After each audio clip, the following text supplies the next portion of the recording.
and welcome back to Disco Elysium.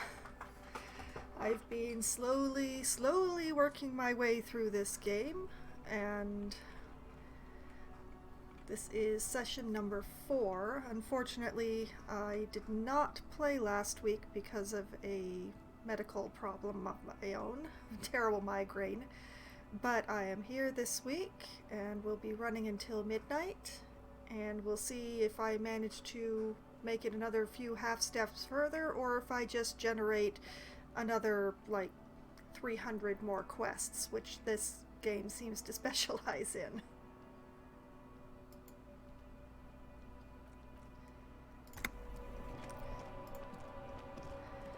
Okay, so what do we have to do? Well, this one seems fairly obvious, is getting right in front of the car to read the watermarks on the ledger. And there's something new on the map. Oh, because I raised my empathy as the last thing before. So the people that I needed more empathy for are lit up in a way. I don't think my empathy's high enough to go for someone of legendary difficulty yet, but at least I can go and turn on the headlights.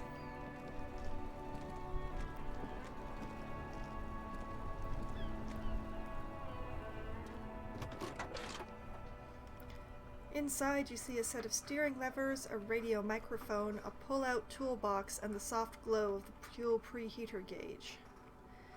And since I'm here to turn on the headlights, this is fairly easy. Kim, how do I turn on the headlights? He turns the preheater on, waits, takes out his keys, and says, "Alright, ready. I turn, you press start. It's next to the preheater." Press engine start. Dashboard lights up with orange glow. Oh my. Rounds per minute gauges jump, and the engine of Cooper's Kinema comes to life with a whiny growl. Very loudly. Perception. Like a leopard waking from its sleep, yawning and roaring at the same time. Press the button labeled Headlights.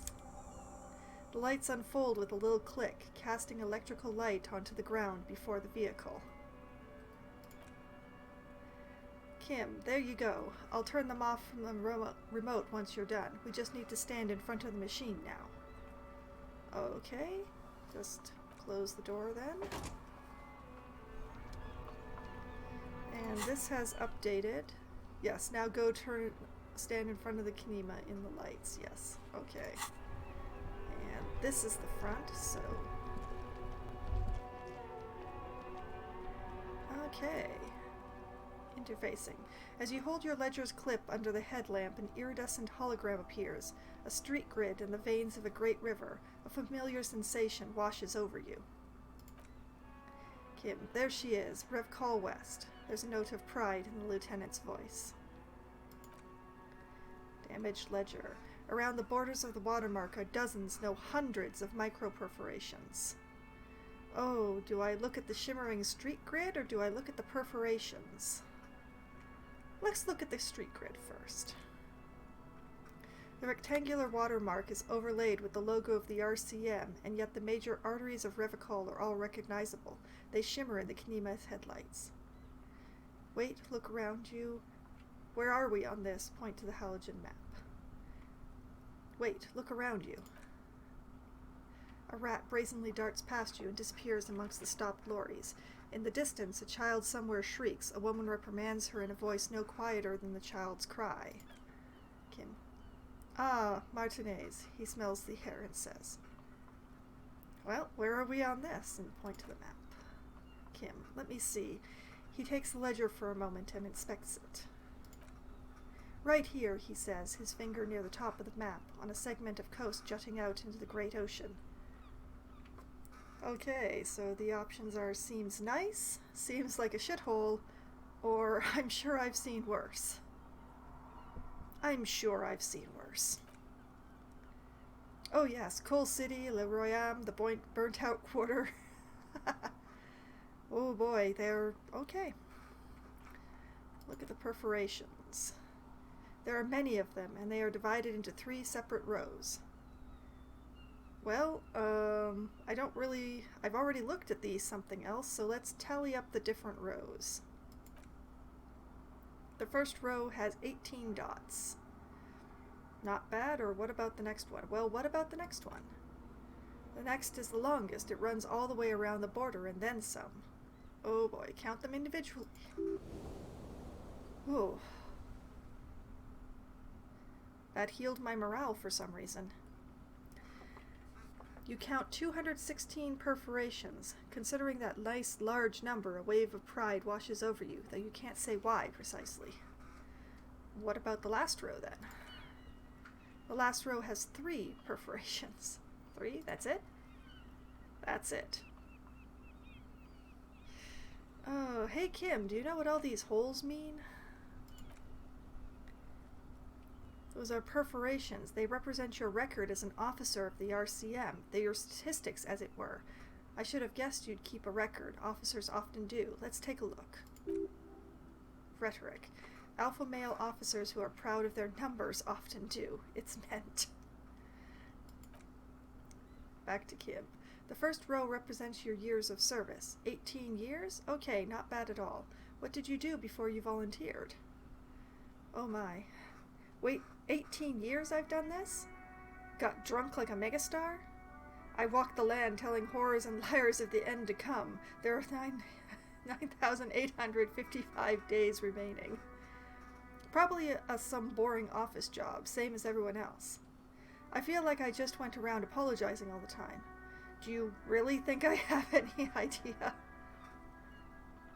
Oh, those are all the options. Okay.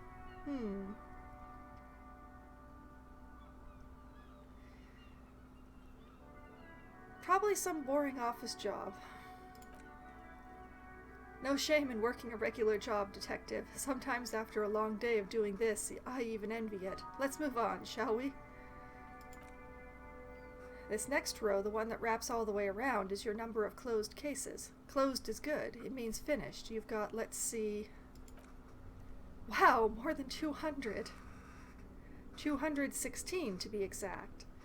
Is that a lot? Or I would have thought there'd be more. 216 to be exact. The lieutenant nods with evident respect. It's quite a lot, even for someone who's been on the force for nearly 2 decades. Usually clearing more than 10 cases a year puts you in the 90th percentile of all RCM officers. So you're saying I used to be a super cop? I used to be good. That's some solace, I guess. What's the last number? I don't think I can ever re-become this person. What's the last number? I'm gonna go for number 2. I used to be good. Right, those are your confirmed kills. You've got precisely 3 perforations there. So I'm a killer. I was expecting a higher number, honestly, or that's not too many. Compared to the number of cases, that's not many at all. For an RCM officer, especially Precinct 41, which is in the Jamrock Quarter, it's rather tame. I mean that in a good way. There are certain officers who treat their kills like some kind of ghoulish game. If they do happen to solve a case, it's usually by accident. It's obvious the lieutenant doesn't think very highly of these officers. That should have been in parentheses. But it seems as though you are, or at least were, one of the good ones. So we have that to be thankful for. Have you ever killed anyone, Kim? How do you handle the strain? Thanks for this, which is a conclusion. Have you ever killed anyone, Kim? Yes, he says, declining to elaborate. Thanks. I'm not going to ask him about his stress. The lieutenant nods. Okay. It appears that I have done everything with the ledger that I can do, so let's put it away. Yay, experience. Right, I'll go turn off the lights. He presses the remote control on the key. The technology level in this game confuses me. Tutorial agent, you can now see your statistics on your journal page, right of the task description.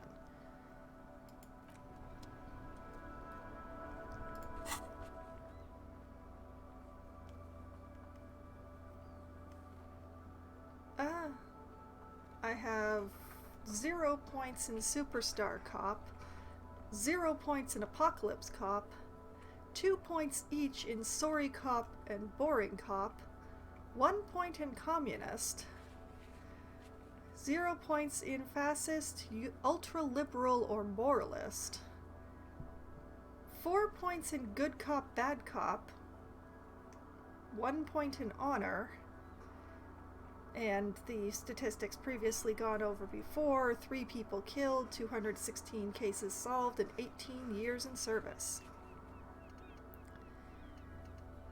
Now, let's see, what have we got here? We have put clothes in the trash, which I picked up last time. Oh, and I was also going to talk to the gardener about what sort of gardening she would be doing in March. So, since I'd rather put off having another conversation with that terrible child, I believe I will go talk to the gardener and then go inside and ask Gart about the clothes. But first, I will save.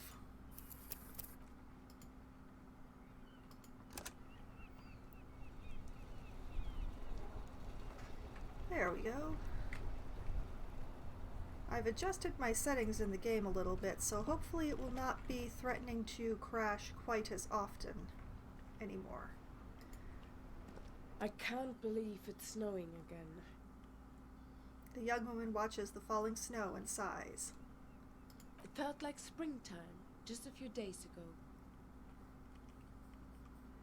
Okay, so beyond the ones that I've already bothered her about, there's I've investigated the body, shouldn't be long till we get it down, or tell me, what exactly have you been doing in your greenhouse in March? So let's ask her about her greenhouse. Well, she points to her wheelbarrow, surprised at the question. This might be the last snow we get. At least I hope so. Snow has nutrients in it, helps everything green up in the spring. At least that's what my grandma always told me. She smiles shyly.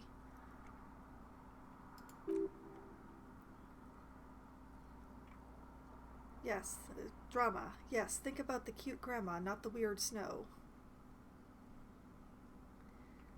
Okay, so I have the grandma is a bit too much. What nutrients? Or to use visual calculus with a medium difficulty of squint your eyes and look at her intently, or then, okay then, snow it is. I'm going to try the visual calculus because I've been having a few visual things, and maybe it will work. So, oh, I have an 83% chance on this. Here's hoping. Success! Stop looking at her, look around. What do you see? The traffic jam, the plaza, an entrance to the yard?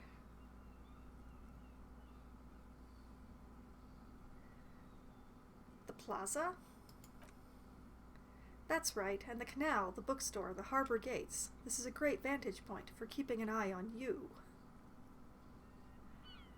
And I can either ask her directly, are you by any chance keeping an eye on us, or noted, but I'll keep it to myself.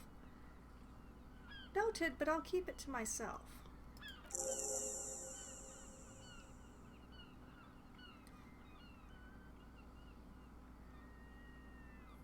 Glad to have been of service. Now you know the locals are keeping tabs on you. Indeed. Let's tell her that we've investigated the body. Oh, okay. She doesn't quite know what to say. Thanks for keeping me in the know, sir. Well, go. Okay, we'll head over here.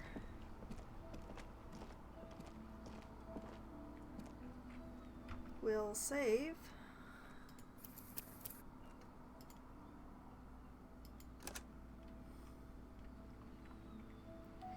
I save so often I ought to figure out whether or not there's a hotkey. And back inside.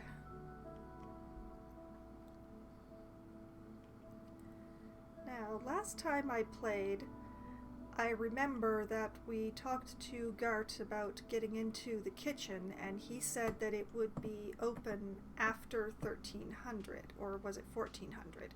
Either way, it's definitely past that time, so we could go into the kitchen. Oh, but I see that there is a new man to talk to here. Wait.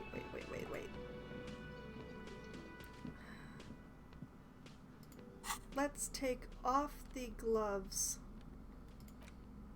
before we talk to anybody else. There we go.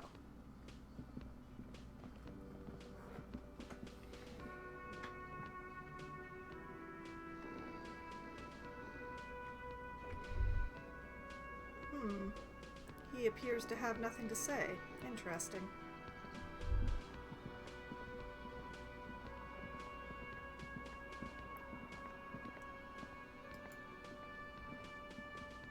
Can I help you?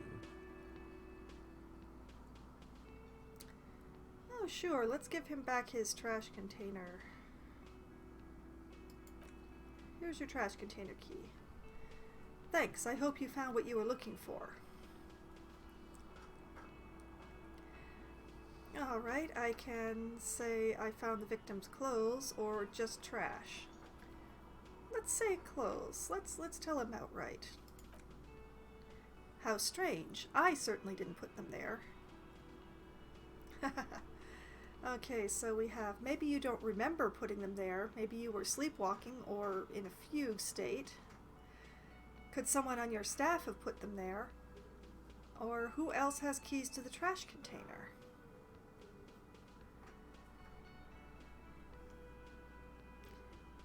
Could someone on your staff have put them there? Sylvie had the keys before I got here, and I can vouch for her. I can vouch for all my staff. None of us would tamper with a crime scene. Who else has keys to the trash container? The trash collection service? CS Municipal. I don't see why they would put anything in the trash, though. Him. Ah, the elusive CS Municipal. I doubt we'll be able to track down who was sent here last and when. This will have to be one of those little threads that solves itself down the road.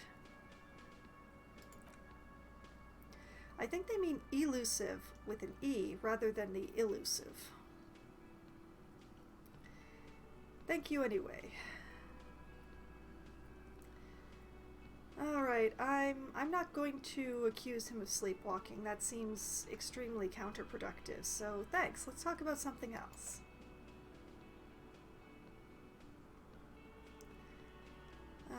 I don't have the money for him. I haven't actually seen anything new. So, let's go. And you know what? Head into the kitchen.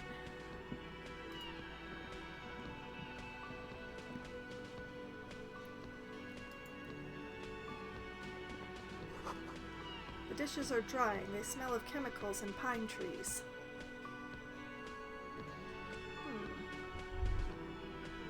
Okay, so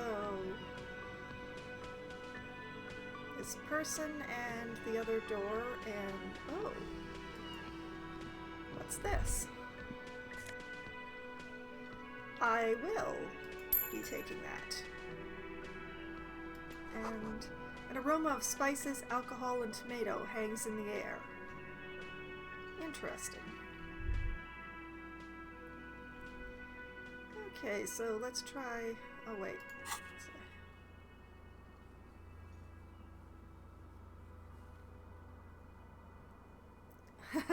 We have a new one of who else has unauthorized access to the whirling trash. Find this person and you'll know who tampered with the scene. It may take a while.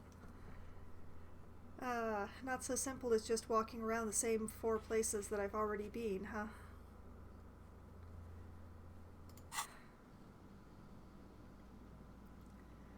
Okay, so... Whoomst. Garasi Kubek.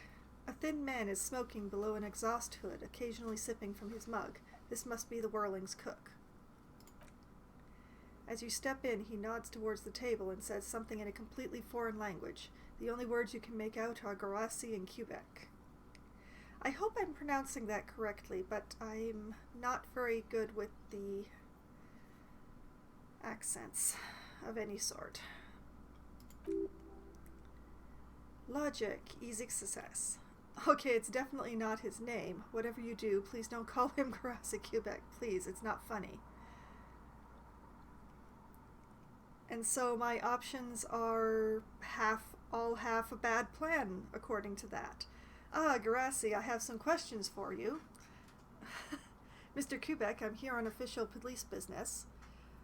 Hello, sir. Got time for a few questions, or to ignore him and leave.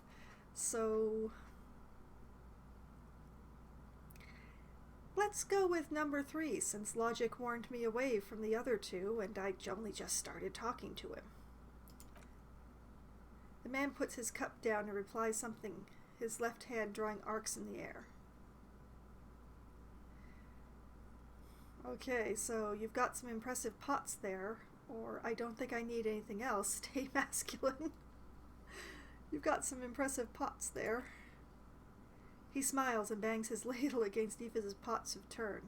Okay, so he at least partially understands us. But is it that he can't speak or that he won't speak?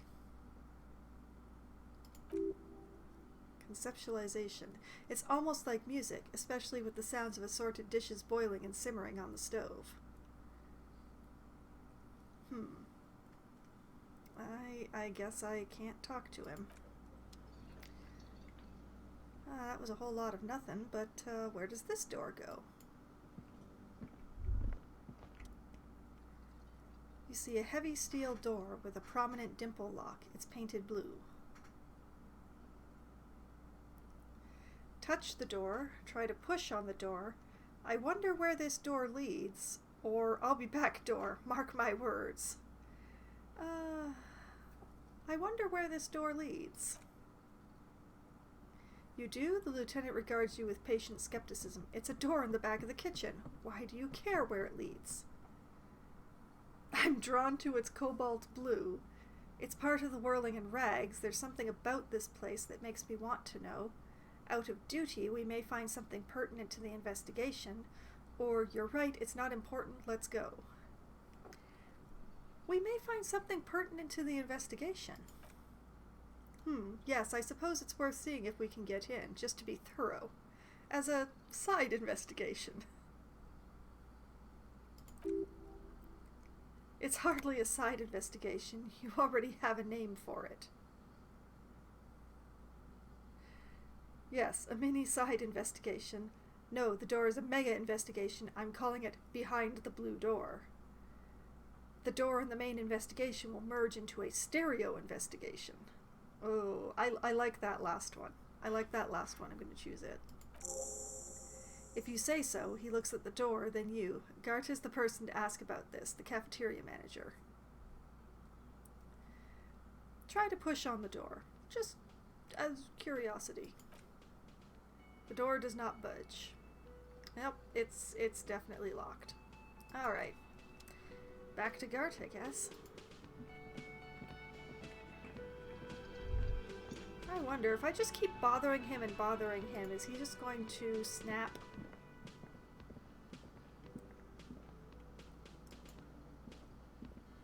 Can I help you? Okay. I saw another thing at the whirling. Another thing. Great. I love those. And of course we have the new option. There is a mysterious blue steel door in the back of the kitchen. Oh yes, that door, sure. There's nothing mysterious about it. It's just a door, he shrugs. Do you know what's behind it? Do you have... Okay then, never mind. Do you know what's behind it? No, I don't have a key. I don't know how to get there, and I don't care either. It's not like I've been wondering about it for 10 years. It's just the Freedom Warehouse, probably. Oh my. He has been wondering about it for 10 years. Or some boring storage space with a bunch of old junk and dust. Junk and dust. He runs his finger across the counter to check for dirt. Composure. He's attempting to maintain an air of indifference. It's absolutely not convincing. Oh my. I think you'd like to know what's back there, or let him get to pretend he's indifferent. I think you'd like to know. Fine, okay, a little, he shrugs. But my job doesn't leave me time for wondering about one locked door in one of the cafeterias I manage. He really likes to bang the drum about all of the cafeterias he's looking after.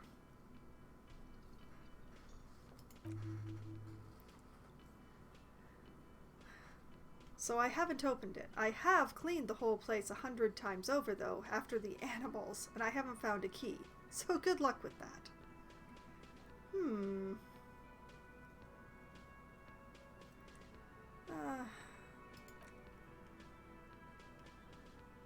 I'm just going to go, because I still don't have the money. So, explore the whirling secret passages.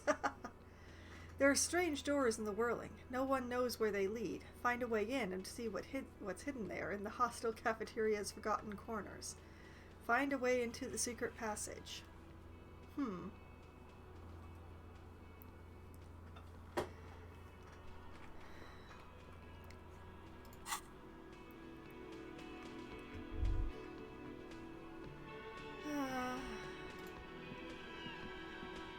I believe that leaves me with asking the boy where the clothes came from.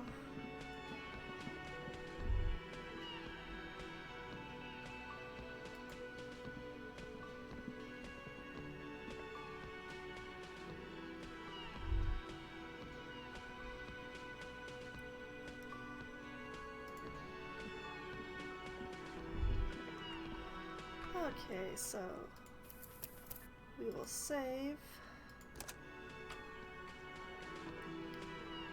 And we will go back outside.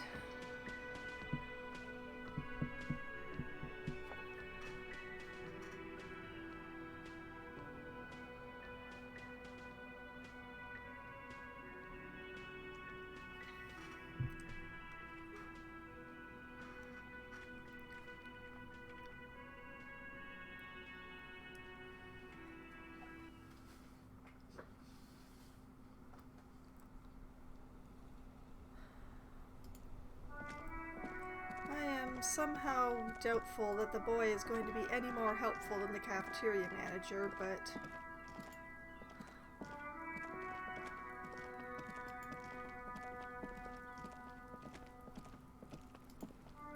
Oh, does he never get tired of throwing stones at a corpse? Fuck, this cone okay? The boy turns to you. He does not care.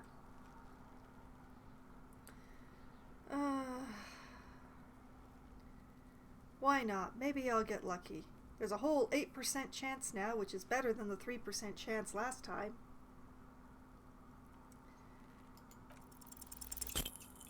Failure!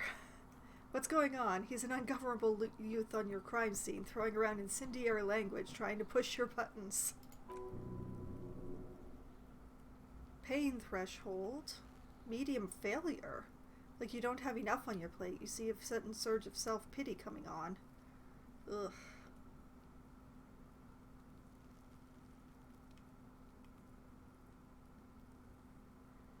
Okay, so I tried the option of, hey Kuno, think you can turn the Kuno down for a moment, let's talk like normal people. I have, Kuno, listen, I know this boundary-pushing thing is new to you, but it's old news for us grown-ups. Or, I don't know what to do anymore. I'm just a busted old piece of meat. The case is all I have, and you're not helping. Well,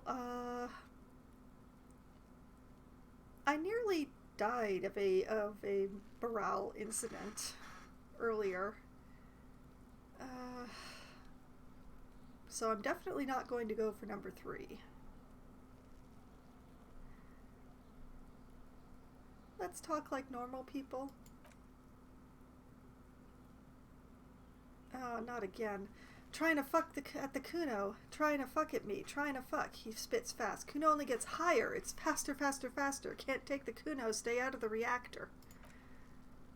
Kuno gonna fuck you up. She punched her bony fists in the air. Up, up, up.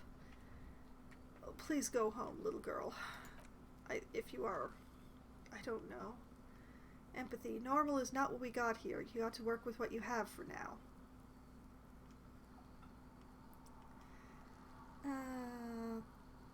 I have more questions about the crime scene, Kuno. Ah, it's right there. The dead man's clothes were in the trash container. How did they get there? Yeah, Kuno doesn't know shit about that. That shit is beneath Kuno. Okay, so we have, I need to know. It could be a lead in the investigation. Someone may have tampered with the murder scene. Or, right, about something else then. This is not gonna make him respect me anymore, but I need to know, boy. Listen, listen, he stops you. Kuno doesn't care about this small-time shit. Listen, Kuno saw what you did there. Dumpster diving. Sad shit. Thank you. Kuno could hook you up with some sweet rags. Shit like Kuno's wearing. He points to his pants. Your size, good price. 5,000 real. Good lord. Perception. You'd have to be blind not to notice the giant white letters F-A-L-N running down his trouser leg. Okay, so... Wait, I asked you what happened to his clothes. You must have seen them lying around. Alright, entertain me. What's so great about these pants? Or, no, Kuno, you don't know anything about the tampering and I'm investigating, and I already have pants.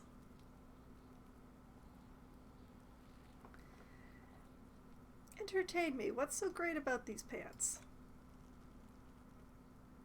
Pig, these are Fawn modulars. Liquid fit, performance crotch, urban survival shit. Made in Morova. By scientists. Pants scientists.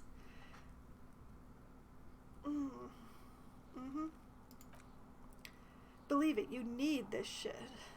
He unzips his jacket to give you a quick peek at the plastic wrapped pants. They are graphite black and look brand new. Savoir faire. These could drastically improve your chances of survival in the urban wilderness. Where did he get those? Physical instrument. Coach Physical Instrument endorses these pants. They are tartan ready. Conceptualization. They will also make you into an idiot.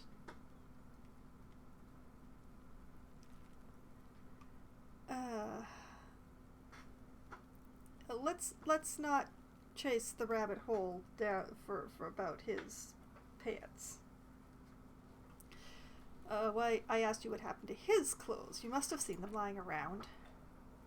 Look, Kuno ain't seen shit lying around except for that guy up there. He points to the cadaver. Now you want performance gear or not, Grandpa? The lieutenant remained silent, but his expression couldn't say, I told you so, any louder. No, Kuno, you don't know anything about the tampering I'm investigating, and I already have pants. Whatever, Kuno is trying to help you, but you're too fat for fall anyway, pig. Oh, so apparently I have the option to show him this. Sure, why not? There was also a mug. The fuck? A mug in the trash? Is this about the fucking clothes again? Okay, so... Yes, does this racist mug have anything to do with it? Yes, does this adequate depiction of a Sumerian man have anything to do with it? Yes, does this quaint, better not taken out of its historical context mug have anything to do with it? Or, actually, talking about this makes me uncomfortable. Let's back up a notch.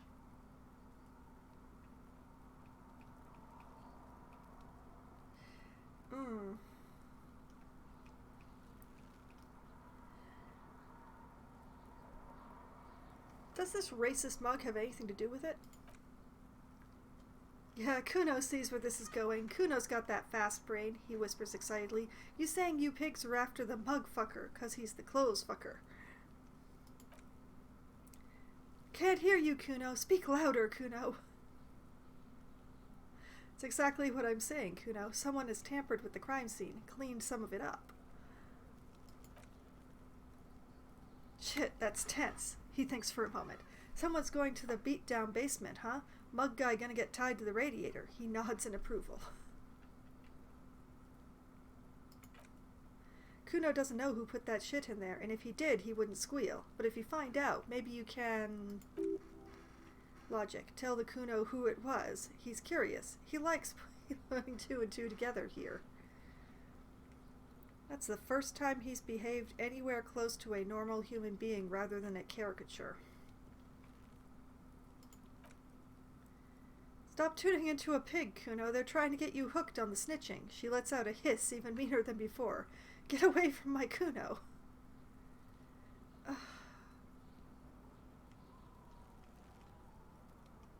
Who is she? Yeah, Kuno jumps back. Get your bacon shit away. Kuno doesn't like to be seen with the popo. Get your shit done and out of Kuno's face.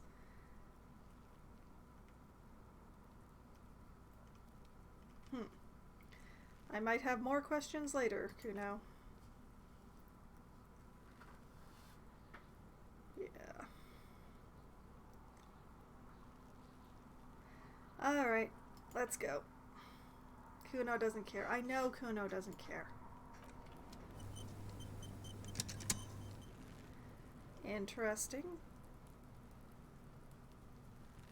I wonder what triggered an autosave there. Okay, so who put the clothes in the trash? We now have both Kuno and Garta crossed off the list. And we need to find out who else. Oh, right.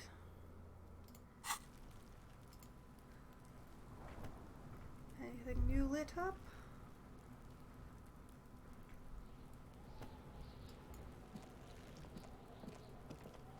I don't remember her being lit up Kuno, before. the pig's getting pretty close to me. Come to snuff my shit out, I think. Oh, what joy. Take a step closer. Looks like it's time for me to go, Kuno. Pig's come to take me in. I'm going away for a long, long time, Kuno. Going away for life. Just an instigator, this one. What's going on there? Fuck are you trying to pull, pig?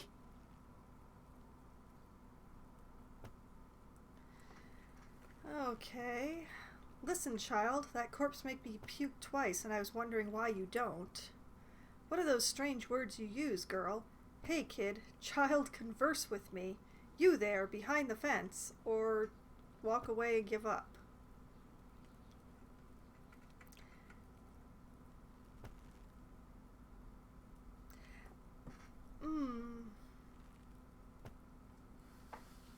I do wonder why she doesn't. Stay away from me, pig. You don't want to see what happens when you corner me. How is she cornered when she's on the opposite side of a fence from me?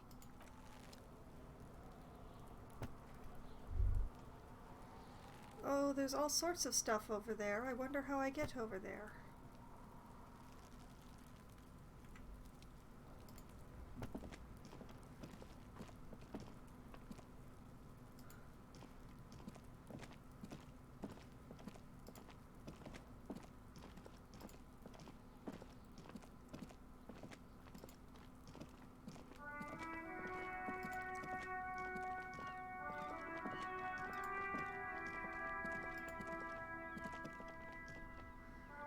Okay, we're over here.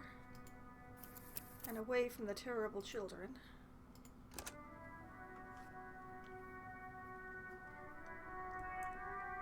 So, Kim, about that case. Yes?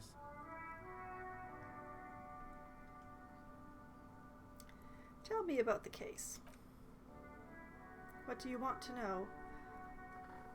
Literally anything about it, I can't remember a single thing. Would you say this is a mysterious case? If we're from different precincts, why are we on the same case? Or actually, I have all I need for now. I can't remember a single thing, so literally anything, Kim. Ah yes, the case brief you missed. Now I remember. He opens his nose. Brief. Yes, that sounds good. Oh boy. Let me just take a sip of water here before I get started on what's probably going to be a long one. Alright. 3 days ago, the RCM Emergencies Desk received a report about a security guard who was found hanged in Martinez. An anonymous caller said there was a dead body behind the Whirling in Rags hostel cafeteria. The cadaver has been there for 4 days. No one had come to investigate. During that time, the victim had been stripped of his belongings. The caller did not identify him, but used the word lynching. There is an ongoing labor dispute between the local dock workers and the logistics company Wild Pines. I was told we should approach the death as part of this dispute. Wait, does the briefing say who the victim was? Or why didn't we know anything about the caller? Well, Kim didn't know anything about who the victim was, so that's a foolish question. So why don't we know anything about the caller? They didn't identify themselves in any way. The tone was muffled using a device of some sort. The desk could identify neither the caller's age nor sex. Why hide themselves? There's a strong prejudice against involving the RCM in what's seen as union matters. The dock workers' union is the de facto police in Martinez. Now it appears they've started executing too. We cannot allow that. Alright, hold on. And the RCM is? Of course, yes, I understand everything now. Let me just make this perfectly clear. Our job here is to find the killer.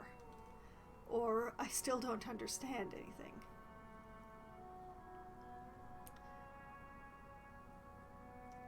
Of course, yes, I understand everything now. Just to be clear, we are police officers. It's our job to find the killer. That's the case. Uncover and arrest the killer. Okay, so can we go over the preliminary info again? Would you say this is a mysterious case? If we're from different precincts, why are we on the same case? Or I have all I need for now. If we're from different precincts, why are we both on this case? I'm afraid you and I are pawns in a, he considers the phrasing, a pissing competition. What do you mean? You don't know? His eyes narrow. I assumed you were in on it. I don't remember being in on anything. You know what I'm in on? Retrograde amnesia. Or tell me about it. Retrograde amnesia.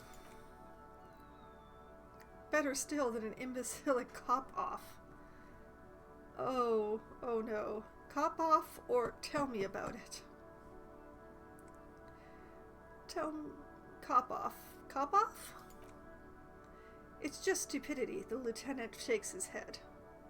Oh, please tell me. What kind of stupidity? The cop kind. Our precincts can't decide if Martinez is part of Jamrock or the Industrial Harbor, yours or mine, as if we somehow own parts of the city.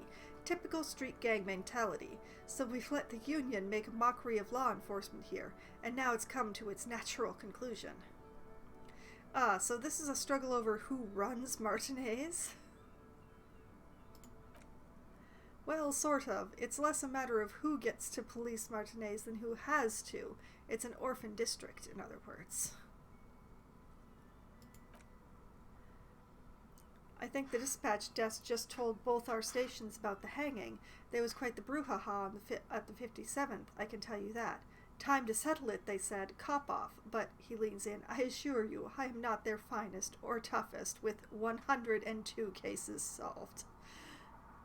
What I am is least interested in a pissing competition.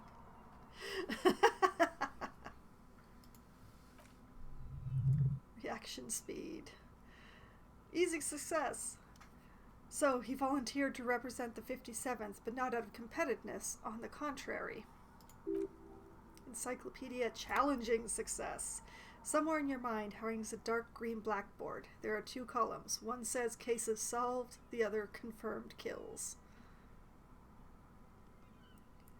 Close your eyes. So you volunteered to spoil it. For some reason I thought you had 104 solved cases. What's special about Martinez? I wonder what this says about me, that I was sent by my station. Or, okay, enough of the competition then, tell me something else. Oh, tricky one.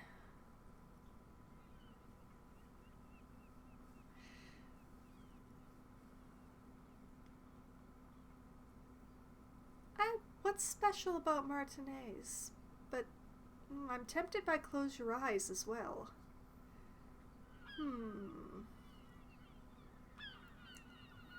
Now, what's special about Martinez? Martinez? Nothing. It's just a puddle at the end of some drain pipe. No one cares about this place, they care about sports. Most of our colleagues don't even know how to get here. North of the interchange doesn't exist. Okay, I'll try closing my eyes then. Encyclopedia. The rows are endless.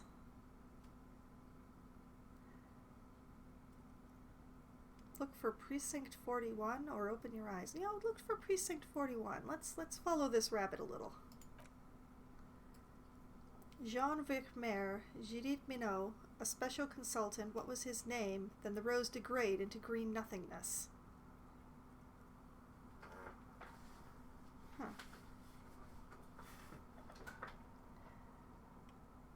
I wonder what this says about me, that I was sent by my station. He raises an eyebrow, thinking it best that you make the next move. Oh my. Conceptualization challenging success. It's all part of the master plan, you see. What master plan? Let's see here. I'm a highly experimental cop, but if I'm right, this is outre even by my standards. There can only be one conclusion. I am the finest, a case-solving machine sent to outperform you in every way imaginable. I must be an augury, an apocalyptic omen sent by my people. Can you guess my message? Don't be scared, but I think I might have supernatural abilities. I probably have an unbelievable kill count. Or I'm gonna leave why I was sent unspecified.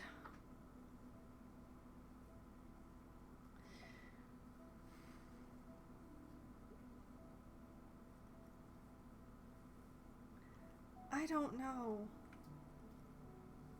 Like, going by the data that we have, I was a good cop, but something happened. And I don't know how recently that was.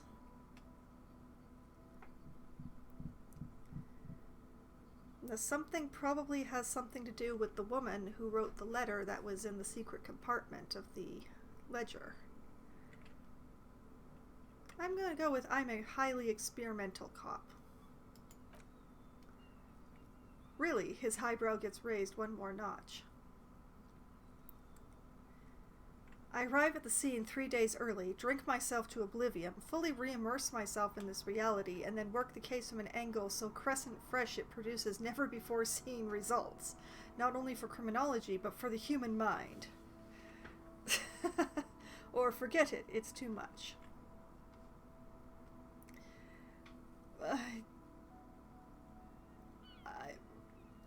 My ego is not great enough at all to go for number 1, so I'm just gonna have to tell him to forget it. Was there anything else you wanted to ask about the competition? If not, we should move. Okay, enough of the competition then. Tell me something else.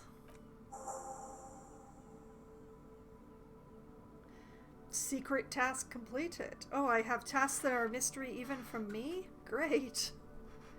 The list really is endless.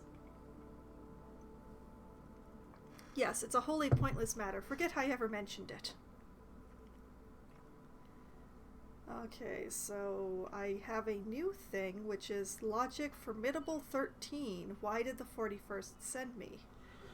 I have a 58 chance of success on that one. Let's try it. Failure! Because you're the best qualified? No, that doesn't seem right. No, that makes sense. I'm exceedingly qualified. Or dumb brain, I'm good for nothing. Exceedingly qualified. I am.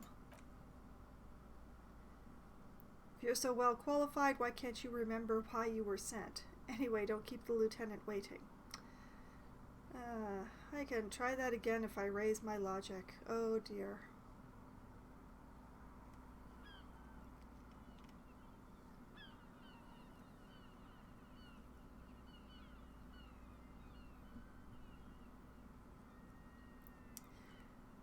You know what, Kim? I want to talk about you. Me? Yes, you.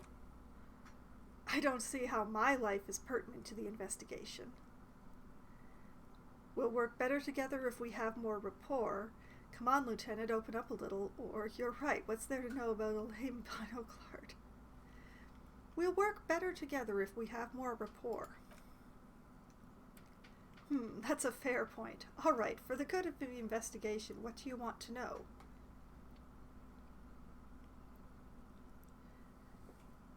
You're wearing glasses. You don't look like other people around here. Tell me a secret about yourself. Do you ever talk with yourself? Or that's all for now. You know what? Let's go for number 2. You don't look like the other people around here. That's because I'm half Seolite, or quarter. My father's father was from Seoul, so was my grandmother, but from my mother's side. He shakes his head. It's not an interesting topic. What is Seoul?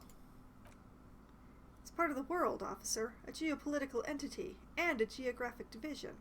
I told you it wouldn't be interesting. Encyclopedia success. Seoul is a protectionist, isolationist, peninsulary? I'm not sure I said that right. State west of the Insulindian Isola. Isola? Actually, it's quite interesting. Some would even say mysterious. It seems to be tonight's theme is mysterious. Okay, I guess it's not interesting then, or you're only making it sound uninteresting. I still want to know more about Seoul. Oh, tell me more. You're barking up the wrong tree. I don't speak a word of Seolite. I've never met either one of my grandparents. I've never been to Seoul. He seems almost proud of these things. I'm a regular Revocolier. Rhetoric, a point of pride.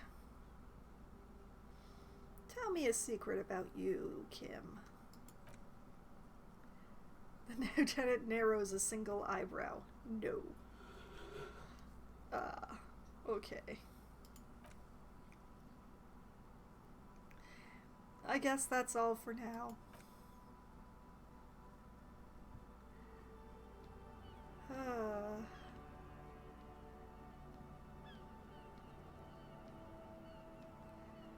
I don't think that I want to reveal the depths of my amnesia to him.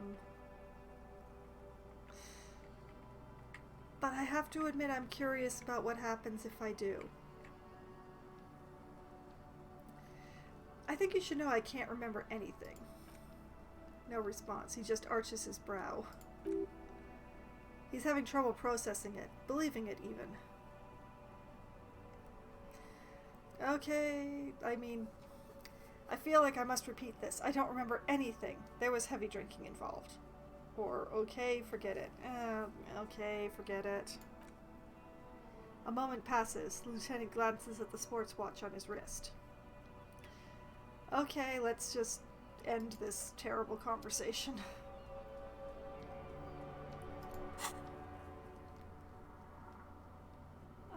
Something new on the map?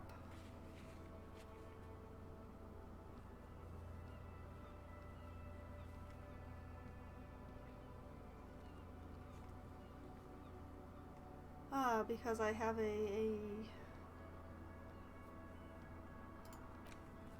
I have that whole thing with Kim now.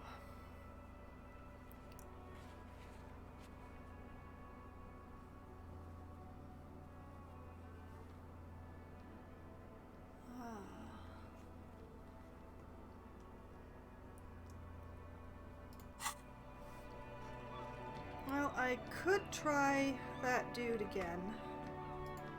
Or I could, wander in this direction, which is somewhere I haven't been before. But first I should probably save, because that was a long conversation.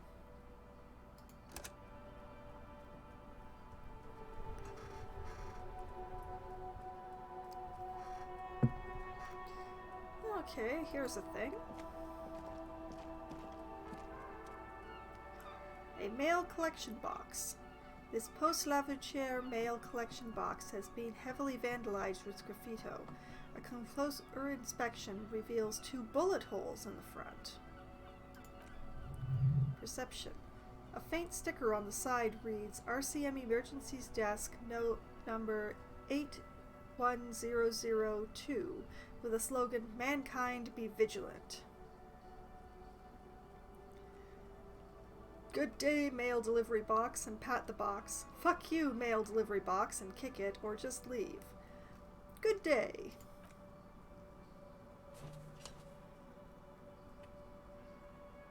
Now Kim thinks I am a total weirdo, but the box seems happy. Perception. Eat shit pig, fucked by the coon, and Saint G with a crown have been scribbled on it. Jenny is a whore, and Besset mailbox also.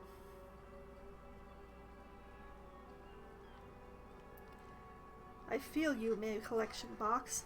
Been there, post-Lavouchiere mail collection box. Been there. Mail collection box, you should man the fuck up. Oh, I feel you. I feel you, box. I healed my morale? The mail collection box seems cathartic, thankfully even. So do you. You shudder, then you swallow. Cathartic? Okay, let's just go now that Kim thinks I'm really weird.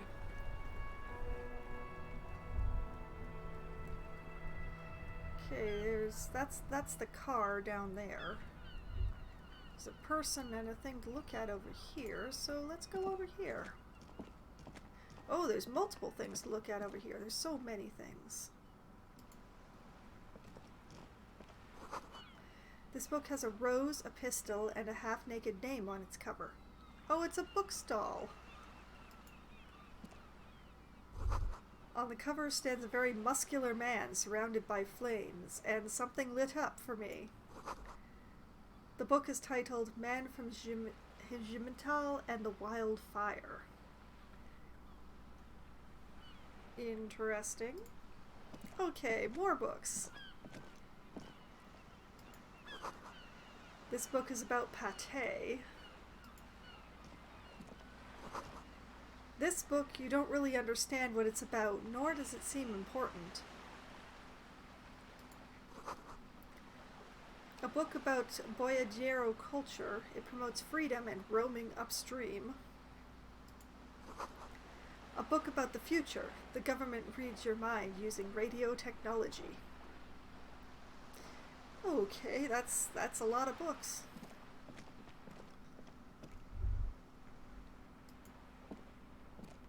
And whomst. Hello, sir. Step right in. The store is open. A young girl with chubby red cheeks waves at you, smiling. Her nose is also red from the cold. Okay, so I have options of hello, I am the law, or hi. Hello. Are you interested in a new and exciting book? She stomps her feet to feel warmer. What kind of a store is this anyway? Is it okay if I ask you some questions? Or not really? What kind of a store is this? It's a bookstore, sir. We sell books, postcards, and some board games. It's called Crime, Romance, and Biographies of Famous People. Okay. Books? Postcards? Easy. Even a kid would know all of this. Little girl, I know what a book is. Books are like very long letters with stories inside them. Or, nah, it feels inappropriate to lecture this girl. I don't think I need to tell her what a book is. Don't be a fool. As an expert, it's your duty to tell what you know to everyone. Don't tell me what to do, or hey now, I already made up my mind. I already made up my mind.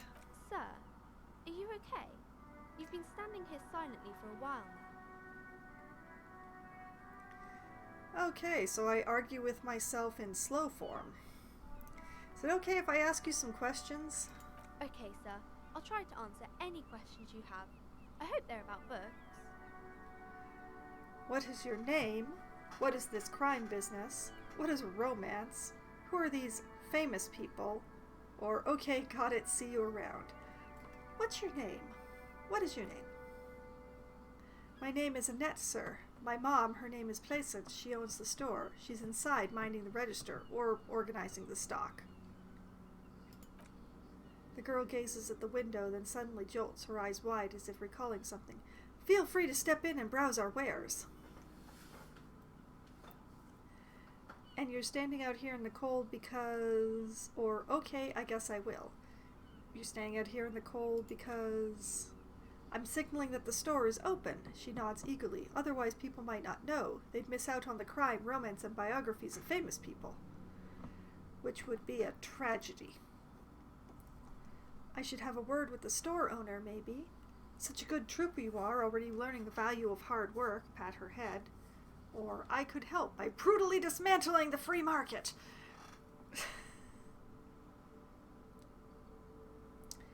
I should have a word with the store owner, maybe? Oh, no, sir. I'm happy to help Mom by luring in customers. She stands upright and smiles like a little soldier. Besides, I have some hot juice in my vacuum bottle to keep warm.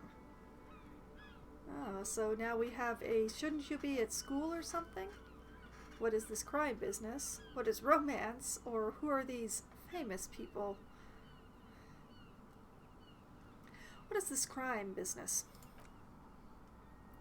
Crime fiction is about murders or burglaries or things like that, and the work of a policeman or a private detective who's trying to solve a crime and catch the criminals. Wait, not crime fiction. I need to know what crime is. Why would anyone want to read about crime? Okay, I get it. Crime, murder gets the people going. It does. It really does. Number 3. She tots. And it's kind of like a puzzle, too. You can guess who the criminal is or how the good guys are going to catch him. I'm a policeman myself, by the way. You don't look much like a policeman. She examines you as if to find something policeman-like. Huh, well, what does a cop look like, then? Or, okay, then maybe I'm not a policeman, or should stop being one. What does a cop look like, then, little girl? Didn't mean to offend, sir. Sorry, sir. It's just that you don't look like Dick Mullen. She points to a book cover on which you see a strapping Vespertine officer. He stands grimly over the body of a dead woman. I used to be exactly like that Mullen guy. Then I decided to live a little. You know, nobody actually looks like that guy in the picture. That's just a stupid fantasy of a man. It's not your body that's important in police work anyway. It's your point to your head. Wow, look at the guy. I'll never be as good as Mullen. Or, I actually had other questions.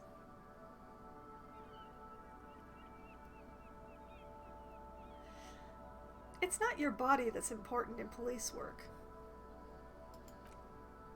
Head, yes. reaction speed. Know your mind, little girl. Not head, child.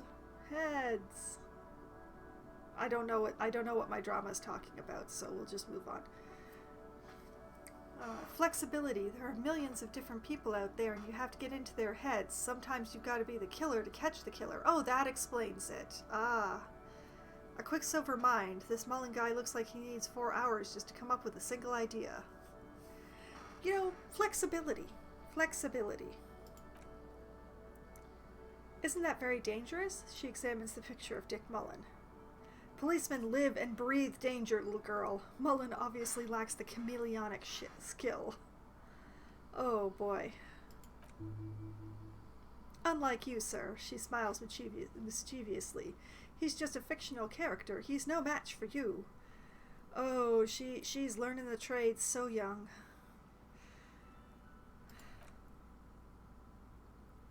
Maybe you can show me some real police work, sir? The cover image of Dick Mullen seems to stare at you with harsh disapproval, like in the books. Okay, so I have all the ones that I had before and a new challenging composure challenge. Okay, I'm going to deduce something now, which has a 58% chance. Oh, let's try it. I'm gonna deduce something. Success! The girl keeps her hands folded, hidden. Why is that? Hey, why do you keep your hands folded? What do you mean, sir? She looks wary. You don't need to be worried. I'm here to help. You can show them to me. Actually, I'd rather not deduce everything. Every time I deduce, people get hurt. You don't need to be worried. I'm here to help. She looks around anxiously. Her hands remain folded in front of her, and she doesn't want to show them. Kim, the lieutenant stands by, looking at two of you with little interest. It's okay, or you heard me, hands up. It's okay. She brings out her reddened hands. The nails are frayed, nearly chewed down to the flesh. You bite your nails. And you knew this from me keeping my hands folded? She shoots you a suspicious glance. Yes, there were a few other hints. Or it's super simple for detectives such as myself. Ooh.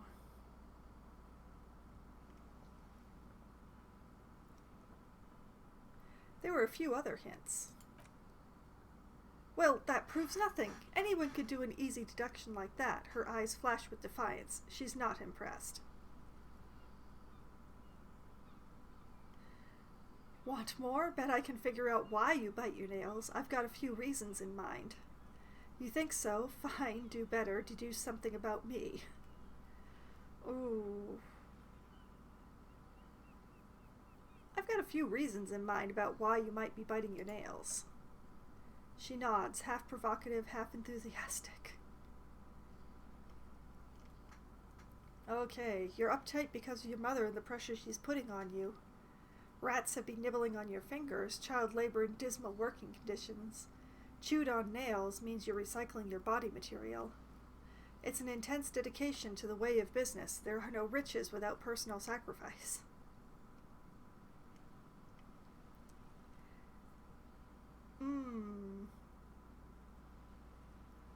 I'm just gonna have to say that number one is the one that it's really the one that makes sense to me, so I'm going to go with it. Dismay flickers in her eyes.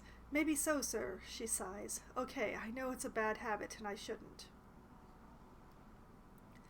Either way, another ace deduction by the number one detective in town, or I hope this entertained you. I hope it entertained her. It looks like she doesn't get a lot of entertainment. It was okay, sir. She's still got a rebellious streak. Composure. There's more than can be achieved here. Ask her to do the same.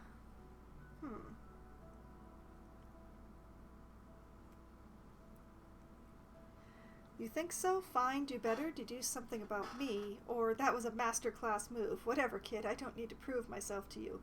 That was actually pretty rudimentary, so you know what? I'm gonna go with what my composure is prompting. You're quite sober, she snaps back quickly. She's seen me before. Kim. The lieutenant does not flinch at the comment. He does not flinch even a single bit. He is intensely not flinching. It takes effort.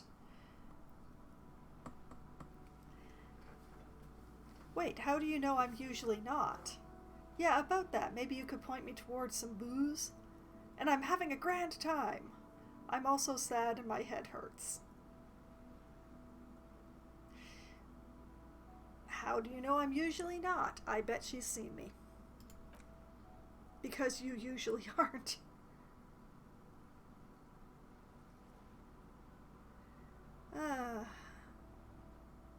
Maybe you could point me towards some booze, little girl? Frita, maybe? She shrugs, a compassionate look in her eyes. Alcohol is not good for you, sir. There she stands, swaying on her feet, assaulted by the early spring breeze. She smiles at you. The whole situation suddenly feels familiar somehow. Logic. There's something you're missing. Suggestion, medium difficulty.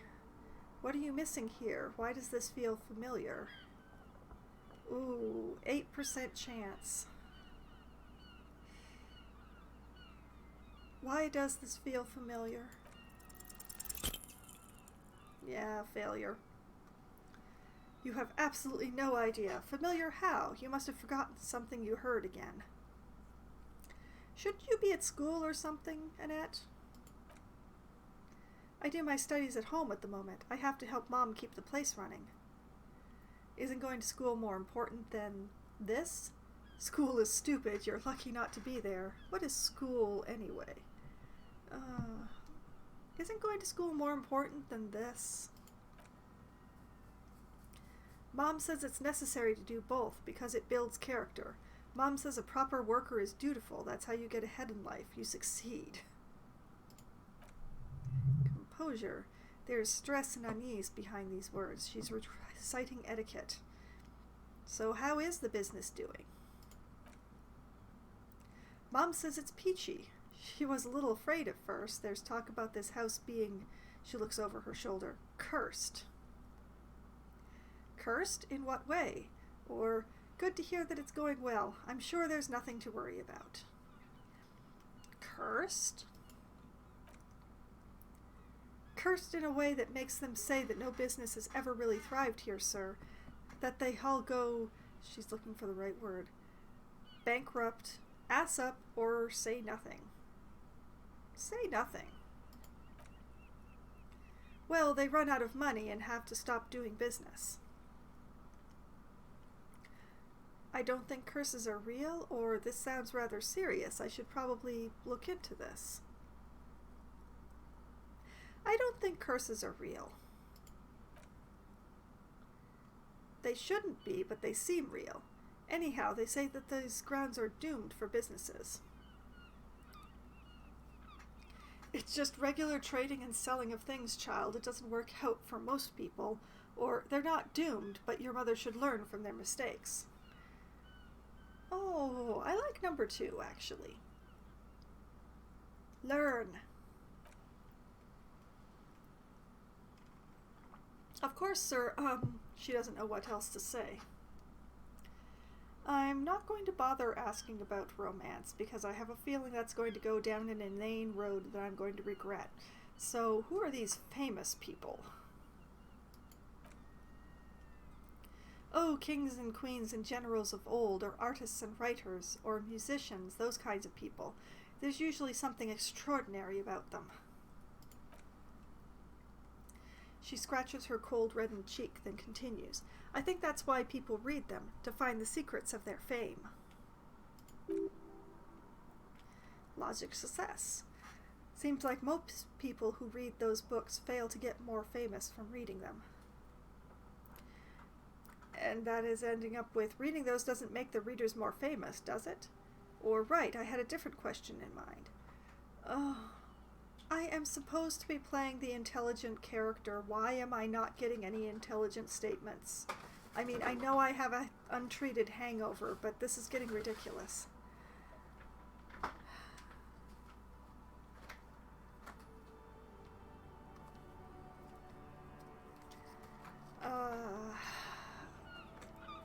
Reading those doesn't make the readers more famous, does it?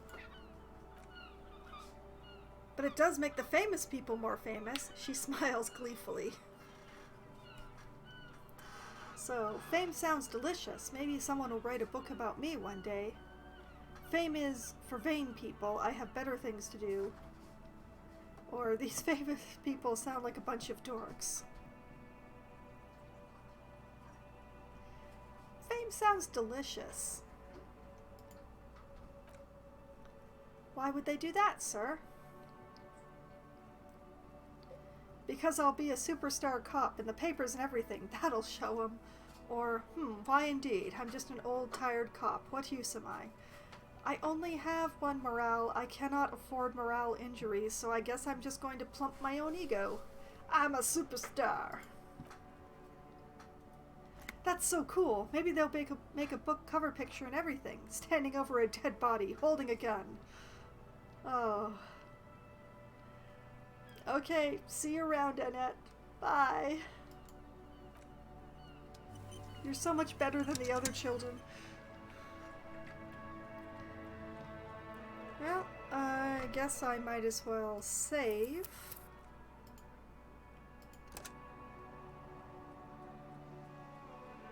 I know it just auto-saved, but, you know, paranoia is real. There's the street sign, but I think I'm going to...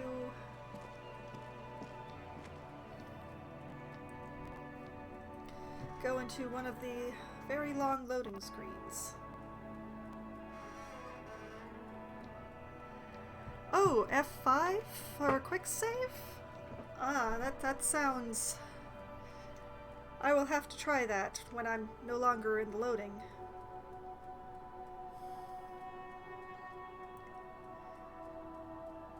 It was the very first time that I streamed this game. It crashed on me partway through, and I've gotten very paranoid about saving since then. Also, welcome, Ezra. It's nice to see you again.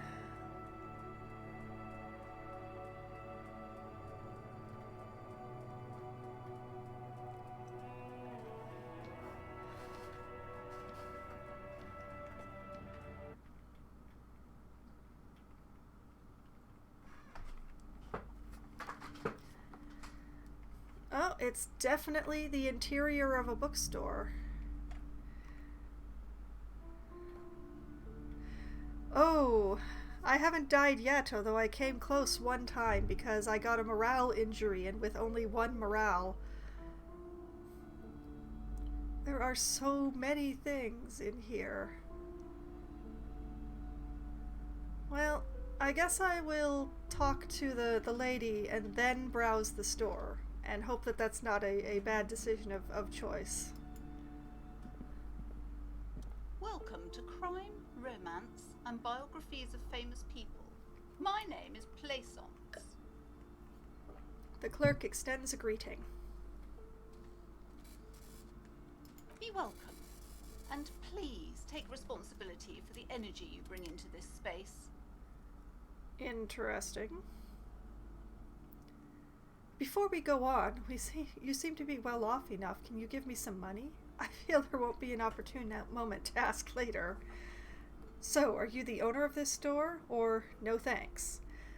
I am not going to hit her up for money, no matter how much money I actually need. I am the proudest owner of our little shop of culture. Her voice is high-pitched as if to give it more penetration. What if I want to buy a book? The girl outside mentioned that this place is cursed. Your daughter is the one standing outside the store, right? Or farewell for now, book peddler. Your daughter is the one standing outside, right? Annette, yes, my daughter. I hope she wasn't slacking off again with her nose in science fiction. Tell me, was she at her post doing her job like a proper girl? Yes, of course. No, she was definitely slacking off. It doesn't matter. Now tell me something else. Yes, of course. Wonderful. Did you talk to her? Yes or not really? Yes, I did. Great. On a scale of 1 to 10, how compelled were you to buy books after talking to her? 10, she's certainly very polite and helpful. 5, I felt some interest. 1, not impressed. Or, I'm not going to grade a human being. I don't do that. But I'm a police officer, so I categorize them all the time, so...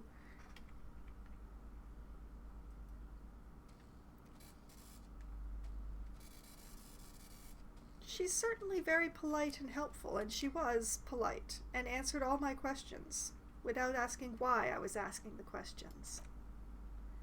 My precious, her dedication brings joy to my heart. She's immensely satisfied with the answer. If you have children, I hope they turn out as great as my Annette. The way you're handling her strikes me as wrong. Annette is quite the trooper. She's a great value add.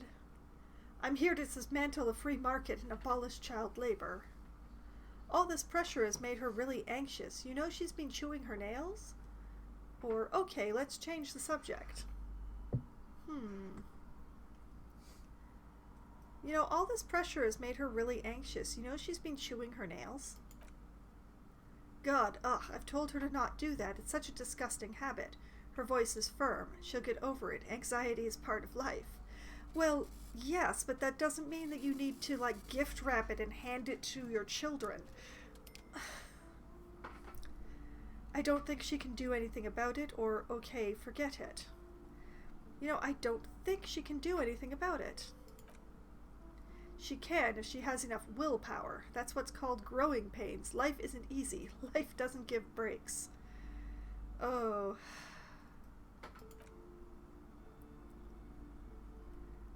Kim, come on, ma'am. It's obvious she can't do anything about it. You're placing an unnecessary burden on a young child.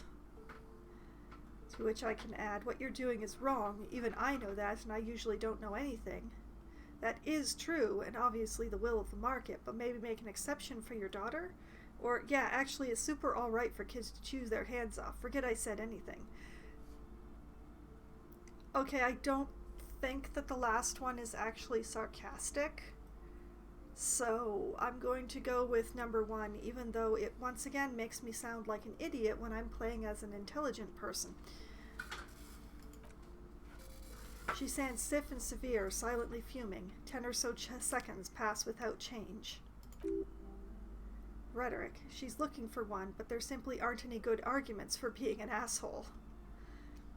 Well, there you go.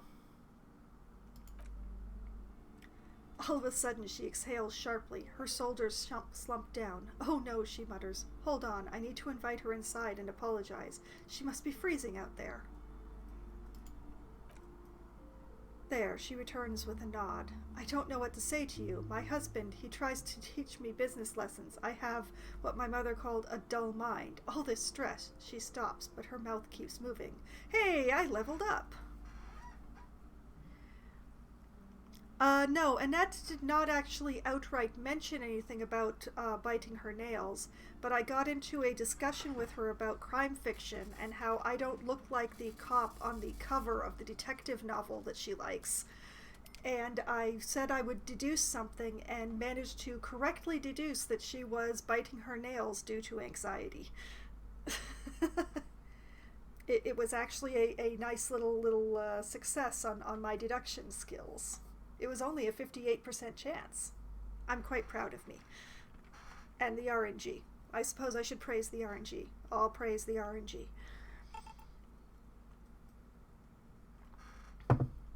Alright, is this husband Annette's father? Is she an only child? She told me she doesn't go to school anymore. Or, alright, I had something else in mind. Conclusion. I guess we were playing as quite different people then, Ezra. Or maybe you didn't ask her about the crime fiction. Or follow the tree that I did. There are so many trees in this one. You could have just gone down a completely different branch. Is she an only child? Yes, I'm afraid so. A real treat she is. It would be nice if she had... She pauses for a section. No, we couldn't have afforded more children, really. Not in this economy. Composure, a glimmer of sadness blinks through the well-crafted exterior. Why not, or, of course, yes, this economy. This economy. Exactly, she agrees wholeheartedly. Is this husband Annette's father? Yes, my husband is a successful entrepreneur east of the river. If only he were more involved in the business we're running up here, she says gloomily. No matter, soon we'll both be off for Grand Couronne. Wait, Grand Couronne? What's that? And your husband's also involved with the bookstore? Well, she just said that he's not, so what is Grand Couronne, if I'm pronouncing that correctly? It's a proper place to live, one of the most peaceful neighborhoods east of Jamrock. You may know it for its massive housing projects. Most of the buildings are empty at the moment. Her smile is wide. It's a great opportunity to get ahead of the crowds. Better times ahead for sure. Oh, well, now we're down to, and your husband's also involved with the bookstore? He made the initial investment. Since then, he's been what you might call a silent partner. Oh. Rhetoric. Super silent. Almost inaudibly so. Oh, my. She told me she doesn't go to school anymore. Pleasance nods. She's been too busy helping me here, so she studied at home this trimester. This is a temporary solution, of course. I assure you, I, of all people, understand the importance of education. She will be back in school the moment the store takes off. In this neighborhood, that is going to be when, at like sometime of several decades after the poor girl dies of old age. And hell freezes over? Never mind, it's not a good topic to get into. That's exactly what I said. Okay, something else. The woman looks aloof, her features much softer. Occasionally she glances at her daughter's silhouette. What if I want to buy a book, or farewell for now, book peddler? I don't have enough money to buy a book, but I'm curious what her response is, so what if I want to buy one? Then why are you talking to me? Everything is on the shelves to browse. Don't you feel compelled to buy anything? She fiddles with her pendant, then waves her bony fingers directly at you. See those shelves there? Go! Be drawn!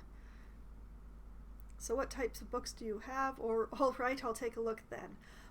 I'll take a look then. You're a terrible salesperson. She smiles and nods, seemingly relieved.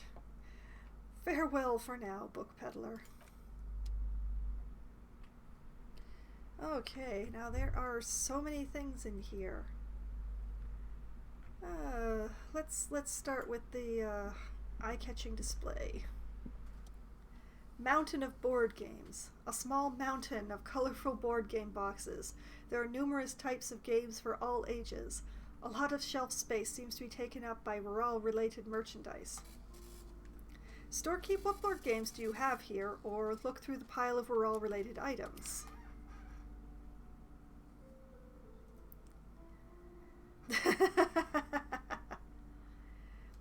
Well, between the terrible location and the terrible salespersonship and the terrible neighborhood, I think it may be doomed. I think there may be a very good reason why no store has ever succeeded in this spot. Let's look through the pile of the rural-related items. An endless variety of source books, lore books, and codices litter the table. The topmost book is titled Welcome Compendium, 2nd edition. There is also a large hardbound tome with intricate cover art. The Hunters of Catchwak, Boreal Creature Compendium, and a pick-your-path adventure gamebook titled Tales of Aral, Calvin of Velkrag. Velkrag?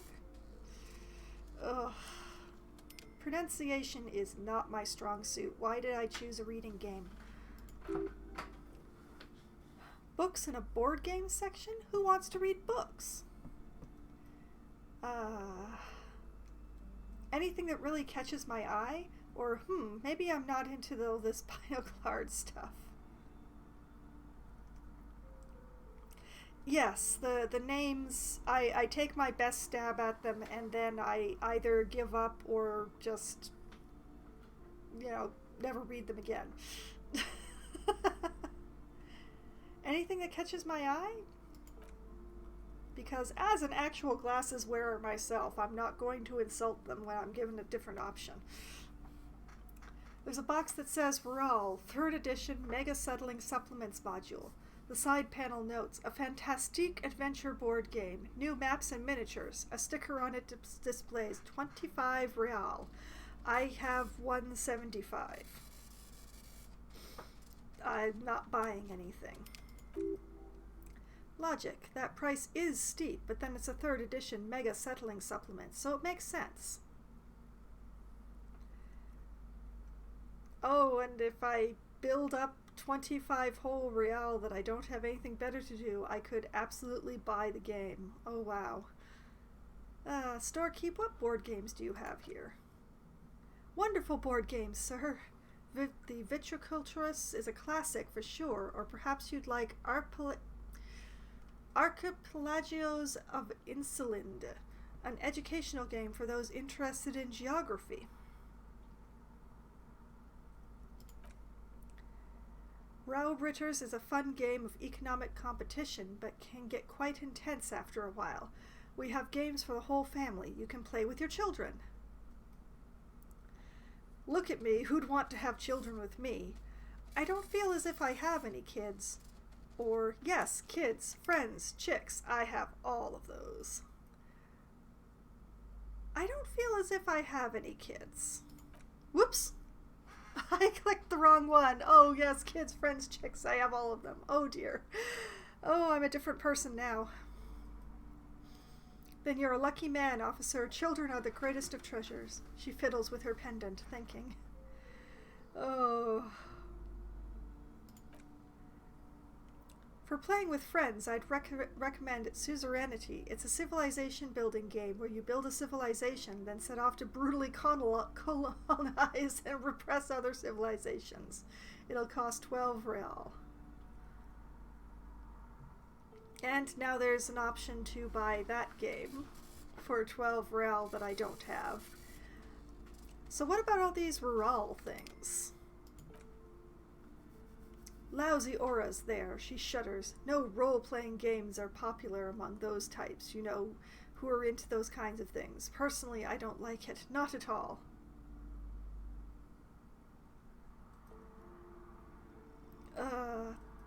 It's popular amongst the types of people who are into that type of thing. I just...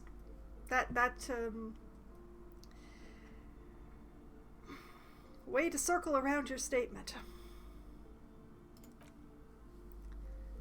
I've heard they turn people into occult enthusiasts, that they have rituals where they try to summon entities. Highly immoral stuff.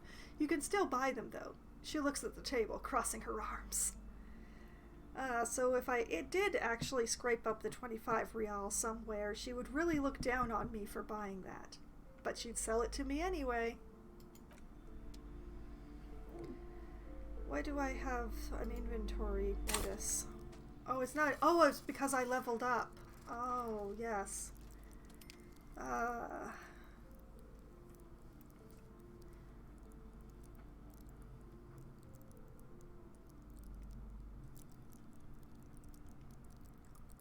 I should probably raise something that I'm low on rather than something that I'm high on. But...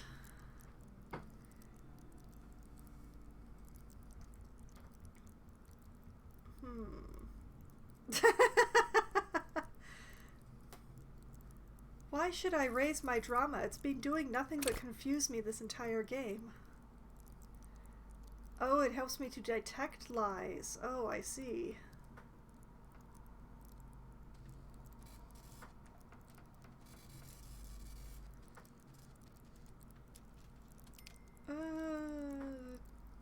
Sure, okay. I will go with your suggestion, and on both our heads be it.